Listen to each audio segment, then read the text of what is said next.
Hi, welcome to Conversations with Verdel Jones. I'm your host, Verdel Jones.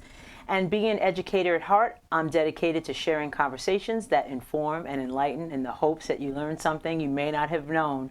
I am super excited. This is our fifth season, our season opener. And this season is all about embracing your life. So we are, I'm always excited about something, but I am really excited about the fifth season of Conversations with Verdel Jones. We are here live at Paradise Studios and on the Strong Island Television Network, and I want to thank you all for watching and continuing to support Conversations with Verdel Jones. So make sure you share and like the show. We want to share it because we want people to, find out what's going on. So make sure you do that. Like I said, for season 5, we're talking about embracing your life, and we'll be here every second and fourth Thursday. New time though, we're going to start at 6:30, so we're going to be doing that at 6:30. So make sure again you tune in. We are looking for partner sponsors. So if you are interested in supporting quality content and and you just want to continue to see Conversations with Verdel Jones and the information that we provide for you, please give me a call today. You can sponsor one of our segments. You can sponsor the show. We'll take whatever you want to give us. So the other thing I wanted to let everybody know is you can be part of the conversation by having your own Conversations with Verdel Jones mug, and you can find those on my website. So we are we are absolutely thrilled to have a new segment on Conversations with Verdel Jones, and it's called Let's Kick It with the Joneses, and we're going to be showing that later on in the show today. We're going to be talking about, for this particular episode, we're going to talk about setting the stage for change. This season 5, fall, is all about that. Setting the stage for change. The leaves are changing, the weather's changing, and change is inevitable. And part of embracing your life, you have to it demands that we reflect on what we're doing and make changes where we need to. So that's that's really kind of the foundation for this fall season. So let's get into the week in review. It's more than a week in review, really. I mean, it's more like I've been away for a little bit. So, I just wanted to start off by saying, I began the school year. It's a brand new school year. We're very busy. I'm, really looking forward to a lot of the things that are going on this school year within my district and throughout. Education is really the foundation, and being able to bring programs to our students that are of quality, that teach them something and they learn, but not only just teach them things, but teach them, how to navigate life as well. I think that's so important. And for professionally, that's one of the things that I'm really wanting to do this year, is have our students learn, tangible information and think critically and, all of that. So I'm excited about the new school year. So this summer was amazing. I had an amazing summer. I celebrated my 50th birthday, and that was pretty cool. I had a great party, and I think I talked about that the last time. We got a chance to go to the beach. We live here on Long Island, and we don't get to go to the beach as much as we would like to. But this year I made it a point to get to the beach, and we did. And we went to Cedar Beach, town of Babylon. We went to the Salt Shack, which is, who knew, right? So the Salt Shack, they have music. They play every single night. So we decided to go. It was country night, but we still had a good time. I mean, the people had an awesome time dancing, the line dancing they do with all that. So that was a lot of fun. So next summer, you got to make sure that you get to Cedar Beach. It really, like I said, the food is good, the drinks are good, the music is good. It's just a good time. So I'm happy we went to that. We also went to the North Fork wineries, and for those of you who know me, know that I like wine. So we went to the North Fork wineries. It's just so beautiful out there. Being on Long Island, you have to take advantage of what's on Long Island, and we really did this summer. So we really had a great summer. We had a lot of company this summer. It feels like we were partying and having a good time the whole summer. So I'm a little tired, but I'm looking forward to the fall season to kind of regroup and bring you some good programming. So I also wanted to focus on some of the things that are going on in our community. I had the pleasure of going to, and Maya, you'll correct me if I say this wrong, Chez La Chez Lorraine Boutique in Huntington, New York. And this boutique is amazing. They had some beautiful, they have beautiful outfits, beautiful accessories. I actually was shopping to get something for Dinner en Blanc that's coming up this Sunday.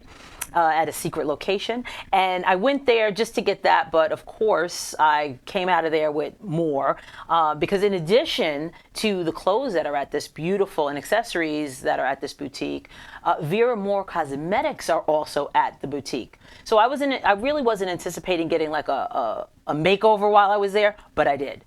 And let me tell you, the products, the cosmetics that Vera Moore has are outstanding. I had this collage powder that Consuela used on me, and the lipstick I'm wearing now is also Vera Moore. Just beautiful, beautiful quality products. So she actually has her products at this boutique. And in addition to that, Consuela, her daughter, is an esthetician, right? An esthetician. So she does all types of facials and things like that. So make sure you check it out. It's in Huntington, Chez Lorraine Boutique. There's the boutique and also Vera Moore Cosmetics and Facials by Consuela. So, I mean, it's great. So the other thing I wanted to let everybody know about was the I Am Worthy workshop. The I Am Worthy workshop is coming up, and I can't say that it's October 5th. So I had Dr. Titus on my show the last time, and he was really a wealth of information. So for $50 for 3 weeks, they're running this program. Him and let's see, Jacqueline Harris are running a program for our youth. So I want you to check that out and register for that, or give them a call for more information. The other thing I want to share with you is This Is My Swag Gala. So This Is My Swag Gala Foundation is a physical education and leadership program, and they are having their first gala. They service over 100,000 kids from low income or no income areas throughout the United States. They also service students with special needs as well. So this Thursday, next Thursday, September 19th, they're going to have their first black tie gala, and it's going to be at the Chelsea Mansion in Long Island. There's going to be entertainment and drinks and just, a night of fun. And it's black tie, so you get to dress up really fancy.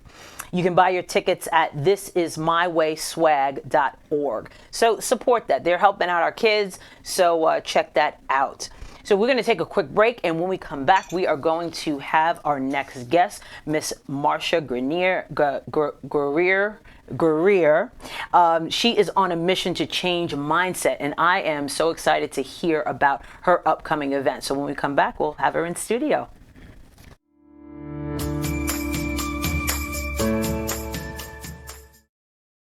Yeah.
Welcome back to Conversations with Verdel Jones. As you see, I have the lovely Miss Marsha Guerrier. Hello.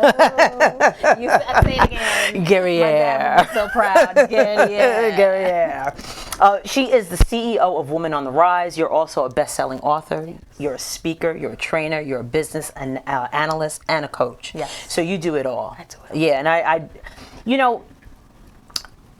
being an entrepreneur is a challenge, and Yes. right, and one of the things that is a struggle, I would imagine, is, I know it is for me. I dabble in entrepreneurship, Absolutely. but and I have a full-time 9 to 5. How do you do so many things? How do you manage that? How do you keep track of that? Is it a support team that you have? Like, what do you do? Number one, support team. Right, Because yeah. if you don't have that, you can't do it Right, all, right? right. You can't manage juggling so many things in your life at one given time. And I don't say do it all at once. Right. But you can achieve it all in some span of time in your Right. lifetime, right? And so the tribe comes first. Right. The tribe first and foremost. And having a vision and planning, creating short executable goals Yeah. that will help you feel accomplished. Celebrate those accomplishments and then move on. And then move on to the next one. Don't have time.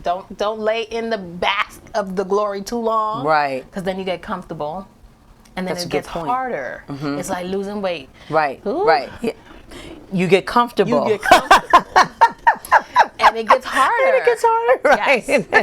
It's so true. Have a plan. Right. So like you chunk, like when we're dealing with students who need information broken down, we chunk that information for them. So it's very similar. And I'm in technology. Yeah. Okay. And we adopt agile methodology. Yes. Right. In creating small milestones. Yes.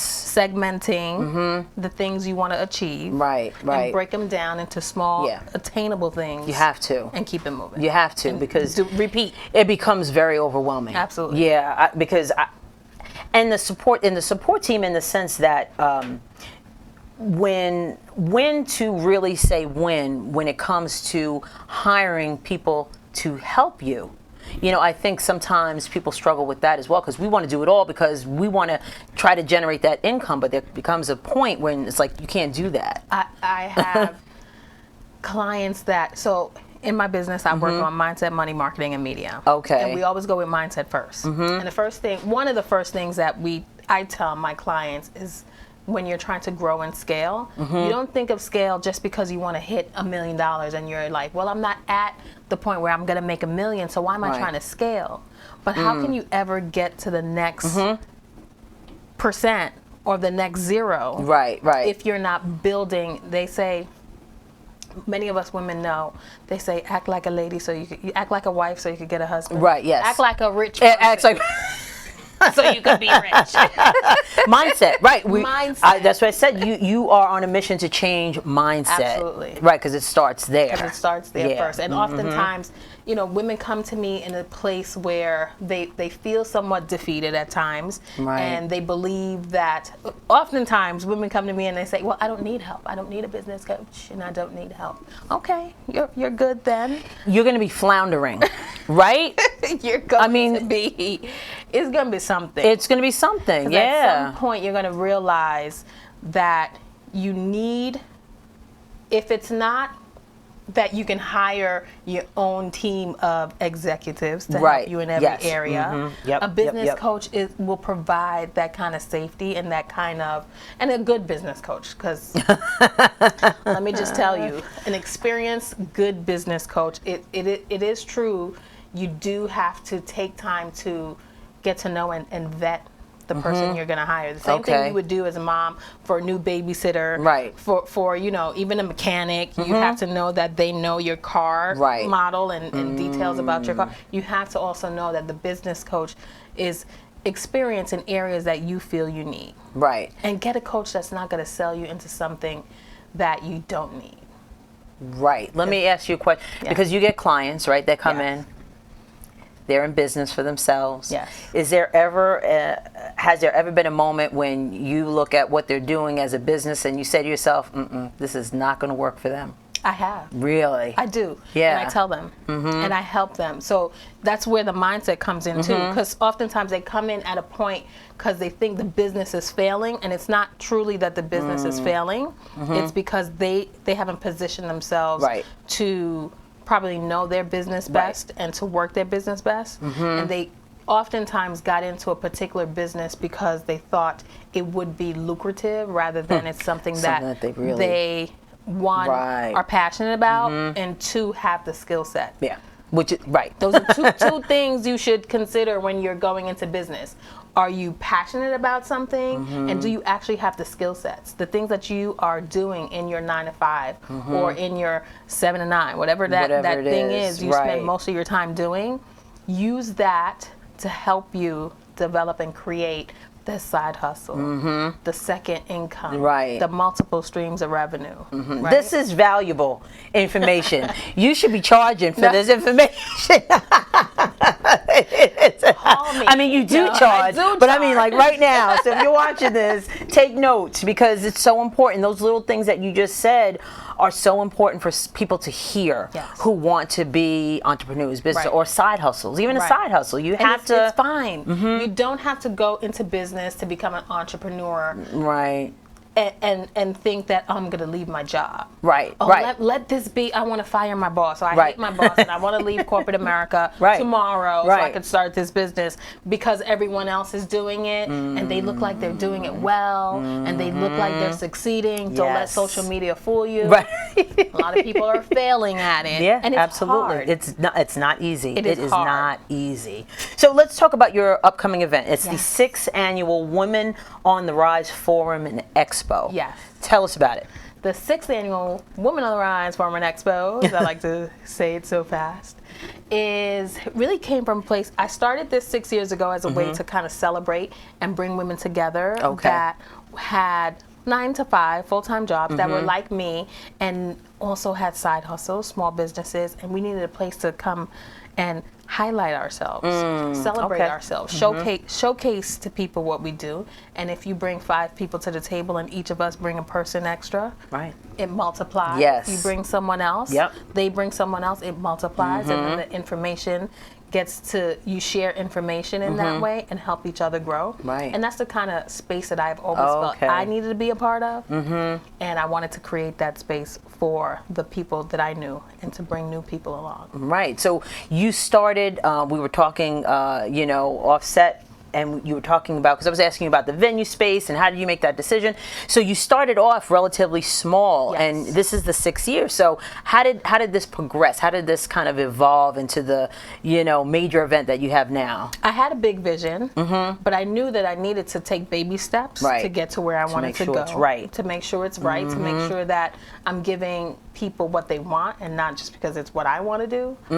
Sometimes you do have to evaluate what the needs are of the people and not just of yourself and merge the two.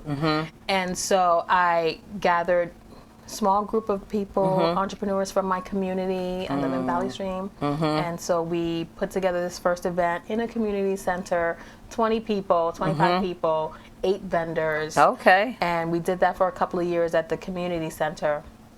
Then we expanded, it grew through word of mouth, through that person bringing that person, through bringing that person. And we held monthly workshops throughout the year in different modalities of entrepreneurship. And it just grew from there and went to a bigger space in the community still. We kept it in Valley Stream and ultimately grew beyond that, and now we're at the LaGuardia Plaza Hotel in Queens. That's awesome. That is so awesome. So I just want to show everybody information about the event and where they can get information about the event. Where can they get tickets for it? And what it's a couple of days. Like how does it work? It's a 2-day event. Day 1, Friday, starts with a full day mastermind where we really break down and give you hands-on tools and resources you need in mindset, money, marketing, and media.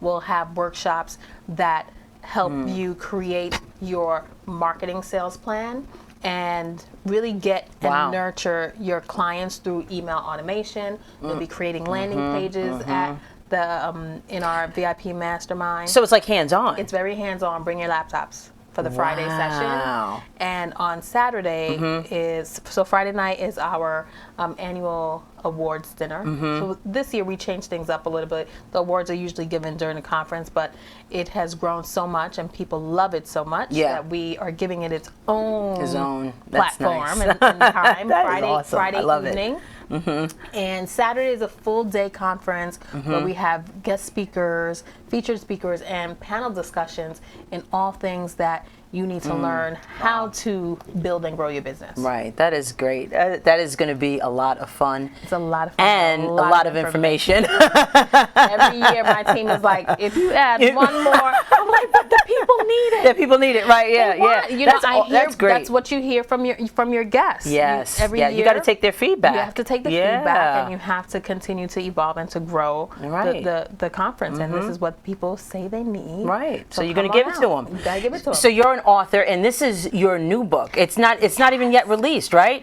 So tell us about your new book. I'm so excited. So for the past 2 years, we have created anthology projects to allow the women within our network, Women on the Rise, a chance to become an author, a published author, and a best-selling author. So every year, this is our third installment of the Women on the Rise books, and this is called Soaring Beyond the 9 to 5, which is also the theme for this year's conference. Oh, so we're really, really talking to women that are working 9 to 5, that are working those side hustles, or in a place in their 9 to 5 where they know that they need more. Right. Now is the time. It couldn't be a better time for us women. Yes. For us women of color. Women of color, absolutely. This is our time. Is it. This is it. We can't stay silent. Everybody heard Angela Bassett on BET, right? Black Girls Rock. Oh, no. Right? She said, now is our time. We can't stay silent. Right. And every year I try to reinforce that. And this year we're really talking beyond the 9 to 5 and getting women out of their comfort zones to start thinking about that next step, that next level. So you have this is perfect, a perfect match with the event that you're having and the book coming out. What do you hope women get out of the book and out of Women on the Rise, the 6th annual event? In the book, they'll get tips and inspiration from our 7 authors that really takes them through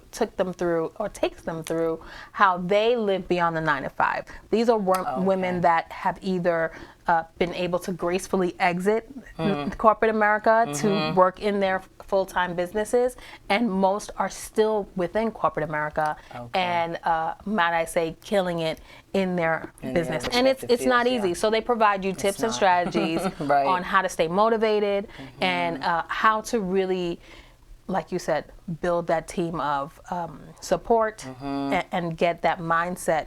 And for most, you're going to learn it's all about faith. Faith kind of brings everybody together in this book. Weaves through everyone's story. Yep. Yeah. Absolutely. Yeah. So I want to put up how people can get in contact with you. We have some information there that you can check out. Marsha Guerrier. Yeah. I had to think about that. Yes. It's a pleasure speaking with you. Pleasure is all mine. And thank you. I'm so happy to be here. I watch you all the time. I know you, your family, your daughter. You guys are amazing and awesome. And I'm just really happy to be here. I really appreciate it. I appreciate that. This is exciting. I'm glad we got to, you see people on Facebook all the time, and I always see We're connected to so many people. And we're connected to so many people. So it's really nice to have it face to face. Yes. So thank you so much. Thank you. All right. We're going to take a quick break, and when we come back, we are going to have our next guest, and it's Reverend Kimberly Clemens Jones, and she's setting the foundation for change in perception and attitude. We'll be right back.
Welcome back to Conversations with Verdel Jones. I have my next guest here, the Reverend Kimberly Clemens Jones.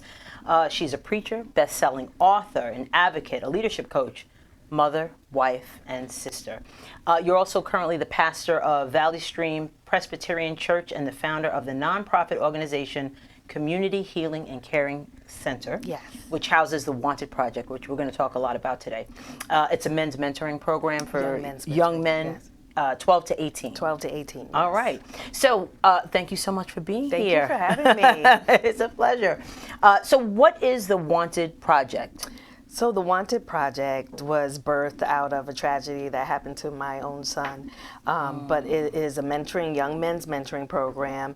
And in the program, we tell them that they are wanted, not for bad reasons, not for like that post office sign where our black faces are usually saying that they're wanted, but we're wanted because we're worthy, accountable, named, thankful, empowered, and determined. I love that. And so this is what we tell our boys each time they come into a classroom. I love the named. When we watched the Exonerated Five, Yes. what was the name of the documentary? Not the document. Ava DuVernay's When they see us. When they see us, and that was so important. The name. Absolutely. You know, say their name. And I listened their to name. Karen Hunter on the radio, and she has this little clip that she always plays, and it's about saying their name and just saying their name because they are wanted. They are. You know, and for great reasons. Absolutely. absolutely. Not for what society has told them that they're wanted for. How do you instill that in them? You know, through the mentoring. Yes. But how are you able to shake them out of the perception that people have of them? Well, it takes a lot. We have mentors coming in each week. And so 1 week, the first week, the mentor will come in, it's usually a black male or a Latino male, person of color, and they come in, they talk about worthiness from their perspective. So, for instance, a lawyer now used to be a gangbanger, or a pastor now used to be out in the streets. Right. So they can connect with the boys on one level, but show them where they need to go. Right. And they talk about the topic, worthiness or accountability. And so each week it's just one after the other after the other. Wow. And we talk on topic and spend really some critical time with them. And the boys are coming back. They come back year after year. Isn't that We didn't nice? expect that at the beginning. We thought They we'd want get it. They one want it. class through. And we say bye, you know, and they're like, kept okay, coming back. when can we come back, Reverend That's Kim? great. Yeah. That's awesome. That's because they feel wanted. They feel wanted. Absolutely. That's right. That's the whole point. Yes. What has helped you become more effective, an effective advocate for young men? I think because the story about Wanted is that my young son, he was 16 at the time, was attacked by 5 youth right outside our church, 2 blocks from where we live. Wow. And he was hit with a brick from behind. And so they my broke one goodness. side of his jaw, fractured the other side, had a concussion. And I, you know, this book is all about women, right? So I was a woman's woman. I talked about women's issues. But through my son, he just totally kind of not changed, but added another ministry to what I do. And so it's in me to help all of our young men. There's so much going on in the world these days with our young black and brown men. Yes. And they need as much love and empowerment as we can offer them. Right.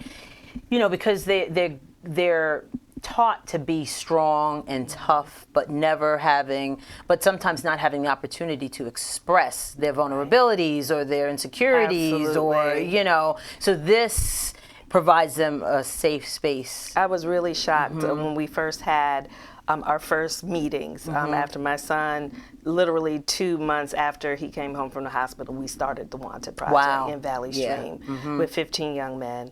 And I'm calling them young men, they're boys. They're boys, they're babies. They're babies, but I was surprised at how much they talked. I'm used to girls groups and they're just going at it. And these boys were talking, and it was because they had the venue for it. Exactly. You know, at church we preach to them. At home we preach to them. In school we're teaching to them. Yes, but this allows them to actually work through these issues of experiences that they're having every day on the streets. Yeah, and it's to provide them that space where they can express themselves without fear of being judged and you know, looked at a certain way. It's like changing perceptions and changing their own perception of themselves. That's right. You know, that's right. So, you know, with policing and all that, I just mentioned earlier that we had Dr. Titus on, and he is a retired NYPD homicide detective, and he speaks, you know, black man, he speaks to, you know, youth about... to have him on. Right, exactly, about, you know, policing. So how has policing affected your work with young men? Always getting calls from parents. One of our boys, not even, I won't even talk about one of our boys, but my son, the same year that he was attacked by 5 youth, he was also strong-armed by a police officer. Wow. Oh, and it was very clear that it was racially motivated. Right. The police officer was black, though. Yeah, it does. Right. Yeah, but they ran, these 2 police officers ran past a whole bunch of white youth hanging out the car, drinking and smoking marijuana, and sped right past them to go to 4 youth who were standing right there. And my son was arrested, detained. That's scary. It was very scary. That's scary. And that what they didn't expect was that we took it to court. And they were very surprised that we were there. It's your child. Yeah, but they tell you, right? If you remember when they see us, they tell you if you just, you're a juvenile, don't worry about it. Right? So we took it to court, and everyone was shocked. It was just immediately dismissed. Right. And we knew, you know, there were some behind the scenes things with the police officer. Wow. Yeah. And it's having that information and knowledge, like when we were talking about when they see us, that was a teachable moment in that movie where you said you I have didn't even know to half of that. Right, because you'll hear some parents, well, if they get arrested or whatever, I'm going to leave them there. Yeah. No, you don't. That's right. That's no, right. you don't. You know, don't teach them a lesson. Teach them a lesson at home. Yes, when they're safe with you. That is not the time. I'm serious. I mean, so how can people get connected with Wanted? I have some information about the registration, because registration is open. So if we could just show that quickly, just so people can have that information. But what's the process of selecting people or kids, you know, these young boys being able to be in the program? We do not select. There's no application process. No. Okay. We want them all. And so they can just email us at thewantedproject.mentoring@gmail.com. Ask for a form to fill out. To fill out and to collect information or whatever. Absolutely. Or go to the website. You can do it through the website also, which is thewantedproject.org. Now, are they from Valley Stream? They can be from any area? Anywhere. We, in fact, our last class had 2 young people from Brooklyn. Their parents got them all the way to Valley Stream on Thursday evenings. Oh, so it's far-reaching. Yes, it is. Well, we also talk about far-reaching. We're also in Ghana, West Africa. Oh, I saw something on your website that so you've gone to Ghana or that program is amazing in Ghana, West Africa. We're actually housed in a juvenile detention center. Really? So before the boys can even be released from prison, they have to go through the Wanted Project a few times. And this is your project that they go through. The Wanted Project. Wow. Yes. Oh, that is. That's great. I thank God. That is great. Really yes, absolutely. So how do you get mentors? Like if somebody wanted to be a mentor, how could they reach out to you to? Oh, absolutely. Okay. We're always looking for mentors. We try to change it up, but it's amazing. Even when we invite the same mentors back and give them another topic, it's like it's a brand new thing. Yeah. But we're always looking for more mentors. When we first started, I was dean of students at Union Theological Seminary in Manhattan. So all the students who were my students there, hey, come and come and do a workshop, and they're grateful to do it. But since then, people in the community are always offering to come and work with our young men, and I'm blessed by it. So you're an author. So what's the name of your book? Because I also want to get to you're a pastor. Yes. So let's talk about that too. But what's the name of your book? And go ahead. It's called Cured But Not Healed. Okay. How to experience deeper faith on your journey with God. Yeah. And what inspired you to write that book? Interesting.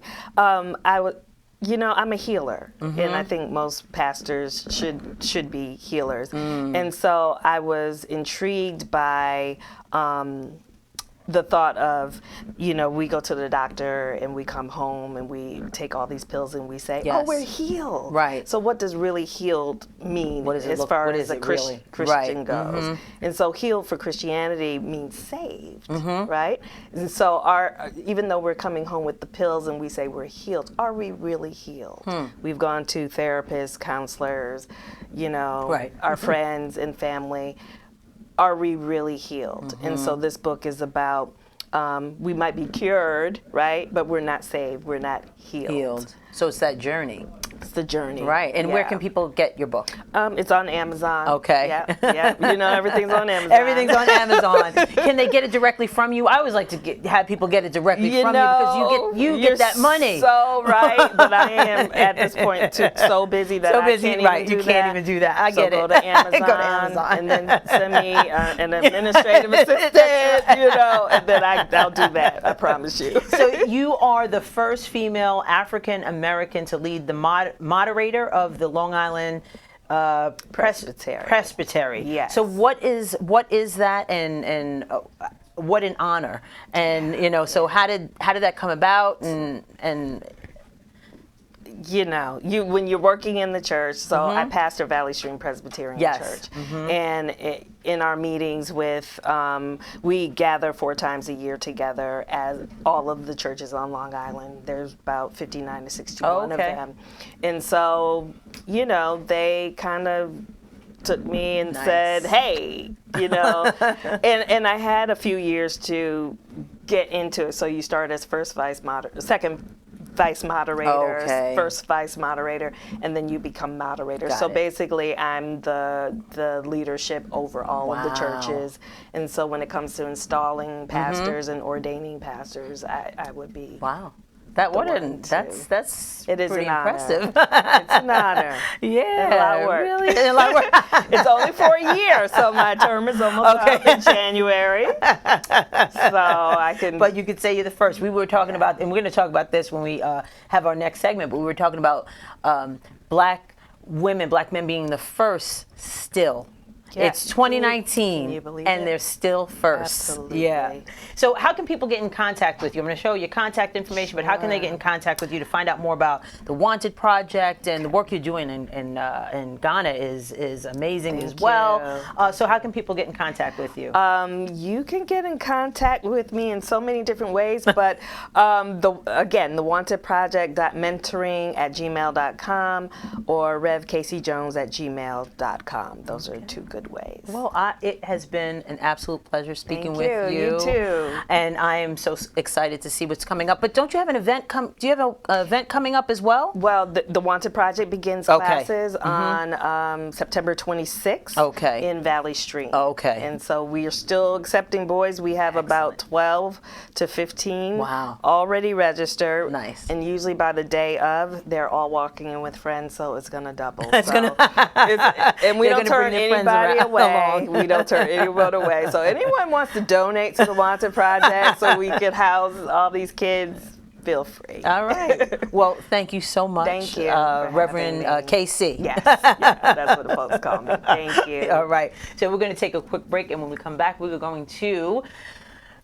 I'm very excited about Let's Kick It with the Joneses. I'll be back in a moment.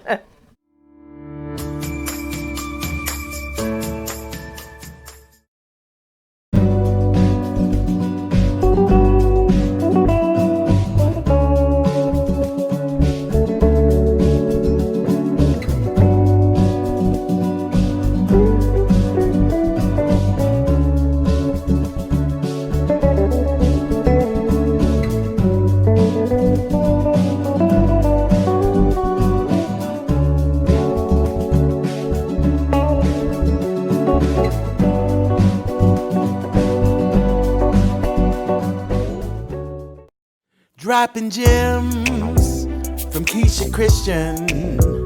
She's on a mission, sharing information, knowledge for soul, body and mind. Dropping gems, KeishaGems.com, KeishaGems.com.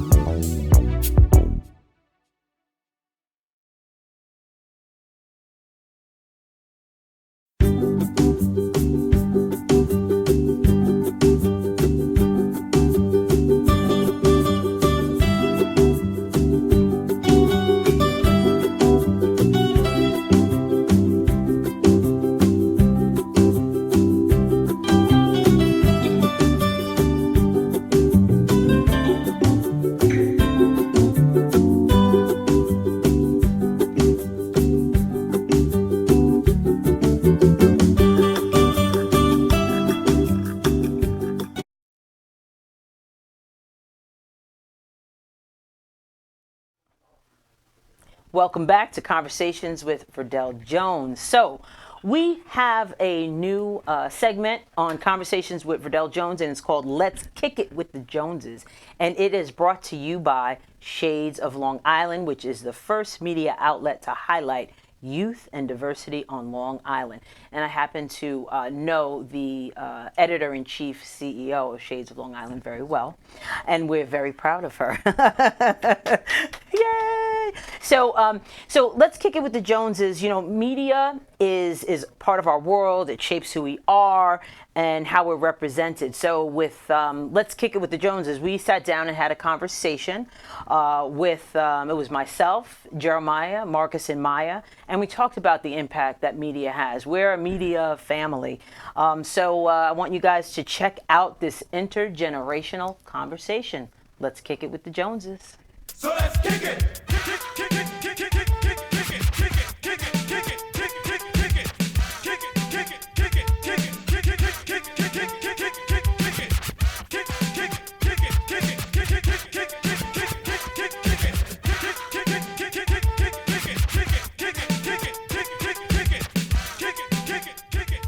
Welcome to Let's Kick It with the Joneses. You know, we wanted to kind of change it up a little bit and have a Let's Kick It with the Joneses segment. So, as you guys know, I'm Verdel Jones, and this is Maya. Oh, this is where we switch cameras. I guess Marcus. And I am Dad. You know, we often have great conversations with each other. A lot of times we'll be talking, you know, for hours on end about just various topics. And we wanted to kind of bring that to you guys. You know, let's just get right into it. All right. So we're going to be talking about media and the impact media has on our society. Big impact. Right, exactly. Media really is kind of society when you think about it. Like, media is influenced by... It's a mirror, kind of. Yeah, it's a mirror. It's a mirror into society. It's a black mirror. Because of the phones. Like the TV show. I mean, that's what... You know that's why it's called that, right? Oh. Black mirror is like the mirror on your phone, which is black. And Really? It's a media thing. But the other thing that I really wanted to kind of talk about, and I think what sparked us wanting to discuss media and the impact is images. You know, images that we see on the screen or things that we see in magazines and how that impacts, you know, us. Mm-hmm. I mean, media is everything when it comes to, I mean, going way back to the beginning as far as influential force and how people see themselves. I mean, as far as, you know, what they put on TV, you can go all the way back to the beginnings and say television and the images that they put on television. Even and how we further back in print and stuff like that, right? In print, yeah. And, you know, like we never see ourselves, like you have all these firsts.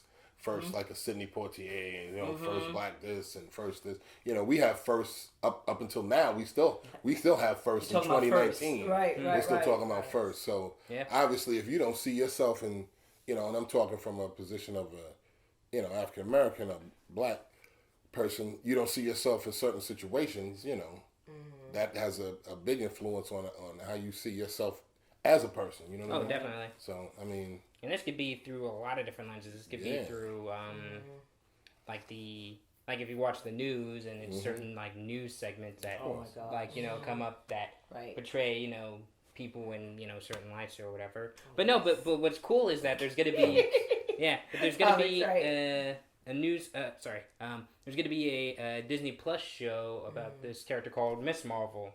And she's one of like the first major Muslim superheroes to like come out, because you don't see that like ever, especially in sort of like the world that we live in, to have like a prominent Muslim superhero that's going to be in a major like production, because everyone watches these things. Everyone watches these Marvel superhero shows. Right, they do. It's cross.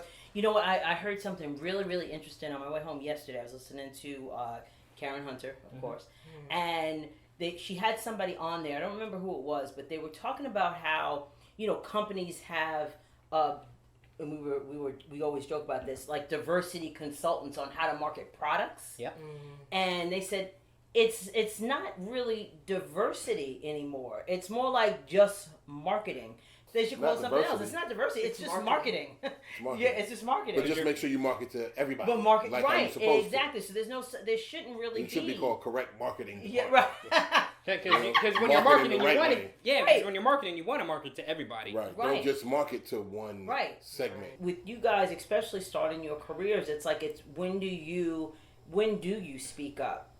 Because you're both in media. Mm-hmm. So when do you take that that initiative or be assertive to speak up in that situation? Like, how do you, it's going to be something hard to navigate as you go through your career. It is hard. It's kind of one of it's, as with a lot of things, sort of right place, right time sort of thing, right people. But sometimes you might want to try something, but it could be a situation where you don't even bother, or you're at a level where it's like, yeah, I could say something, but how much is it going to really impact anything? Right. One of the things that I can point to in media was the impact that it had on even, and we've talked about this before, like a Cosby Show. Mm-hmm. When we were coming up, we watched Cosby Show, and that had such an impact on just a different view of a family. In our community, like I said, we come from all kind of different socioeconomic, backgrounds. Right. Mm-hmm. You know what I mean? We aren't monolithic in the terms of how we grow up, but it was good to see that. Yeah, we see like representations of us in media is just it is awesome. It is so awesome. That's why you feel validated. Like, you feel right, exactly. And the programming and the stuff. programming is on point. Yeah, there's so many things that we watch. That and I think it also helps in terms of introducing you to cultures that you might not, and like make you feel validated about your own culture, but then introducing you to completely different cultures. Exactly. Like we were talking, like, what was it, fresh off the boat? Fresh off the boat, yeah. Right. Like, that whole situation where the kid's bringing in his kimchi, and it's like, oh, that's it. Right. And I'm sure they have other shows. Exactly. I'm just drawing a blank. What was the comedian, his show? People loved his show. I didn't watch it, though. What's the comedian? Oh, the guy, the East Indian guy, right? From, no, not him. Oh, okay. The stand-up, the funny guy. He's Mexican. George Lopez. Right. George Lopez. Yeah, right. People love that show. You love that, right? Yeah. And that showed that whole the culture and everything. Exactly. It brought you a whole different. You don't know. I mean, and a lot of people watch that show. A lot of people watch that show. So it's not just good for the culture that it is. Yeah, represented. It's good for everybody to understand. What's going on in that type of family. What was the moment for you guys where you saw yourselves on TV? Like, you were like, what'd you say with the Cosby Show? Like, you saw, like, you're like, oh man, like, this is dope. Like, when would you say was that moment for you? Did you guys have that moment? Like the first one? I mean, Cosby was definitely. Or the earliest you can remember? I think, with the Cosby Show, you look at a character like Denise on the Cosby Show. I wasn't like Denise on the Cosby Show, but I was like, oh, wow, she's cool. In other words, like I could see myself being that type of person, even though I wasn't relatable. She was relatable. And I remember it was cool, like when the Harlem Globetrotters had a cartoon. Oh, seeing when they'd be there when they're in like Scooby Doo or something like that. Right, and then they had the Harlem Globetrotters. I was excited. Like a lot, they had them a lot on that show. They did. What about for you guys? Like the Verb. Yeah, the Verb. The Verb. Yeah. Schoolhouse Rock. Yeah. Right. How about you guys? That's what's happening. I know for me, like, definitely, like, and it's funny, I just Raven watched Simone. a bit. No, not really. Not Angelica. What's the No, black? she's not the first. Susie Carmichael. Okay. Susie. Oh, Susie Carmichael. I love me some Susie Carmichael okay. because she was black family, awesome family. Her mom was like a doctor. There was a video on Facebook I saw, and it just went over like the impact Susie had, black women like around my age or older. And I was like that's crying. So interesting. I was like, wow. oh my god! That- Like I didn't even realize the felt impact it. until I was watching this video. Exactly. So I was like, Exactly. oh my god! So Exactly. definitely Susie. I wish I Yeah. could. And she was also aspirational Yeah. because she was so brave. She would always stand. She up didn't to, like, take any judges. mess. She didn't take no mess. She didn't take And I any love mess. that. I Angelica wanted to couldn't be- bully her? No, she no, wouldn't. She wouldn't take no she mess. would- with she would her. not take any But mess she from would defend, Angelica. the babies. But Yeah. definitely her, and then even like later on, like Issa Rae and Insecure. Oh yeah. I'm not as awkward as her, but like You I relate. see her and I'm like, Mm. I can see myself being friends with her because a lot of Friend in times your when head. you see a lot of times you see black women on TV, they're always monolithic. Like a lot of times, they're over the top, ratchet, loud. I'm like, I can't relate. I'm not Yeah, that. that's But with awesome. Issa, it's like, hey girl, Yeah. like I love that. And so when that show came, that's why it's my favorite show. Yeah, it's a good show. Because I watched a lot of anime, and I would always kind of look for like the person You who at look least for the black emulated people. black, but they weren't black themselves. Like Piccolo was essentially we Piccolo's claim black. we claim Piccolo as our own essentially, He's black. but I would Blackish. yeah, Blackish. I mean he's green, but He's green. He's green, but he's black. he's He's black. he's a person of color. He's He is a person of color. Oh no, wait, It no, wasn't- No, It wasn't- scratch that. no, Scratch scratch that. that. It No, wasn't Lil Scratch Bill? that. Scratch that. no. Who was it? Static Shock.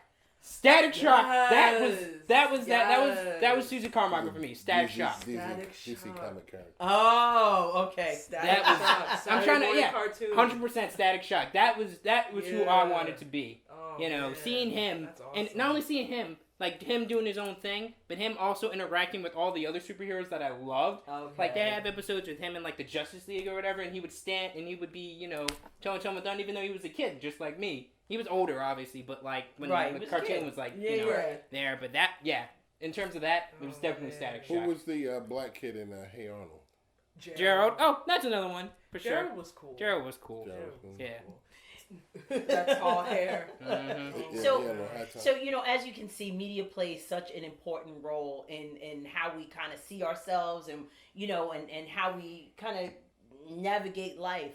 So I want everybody to kind of think about what influence media has on you. And we'll see you the next time on Let's Kick It with the Joneses. Yes.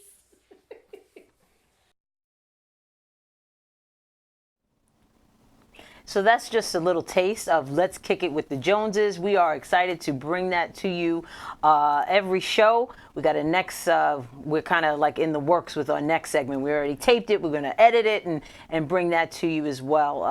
And that'll be another intergenerational conversation. So look forward to that. We're going to take a quick break. And when we come back, I'll have my final thoughts.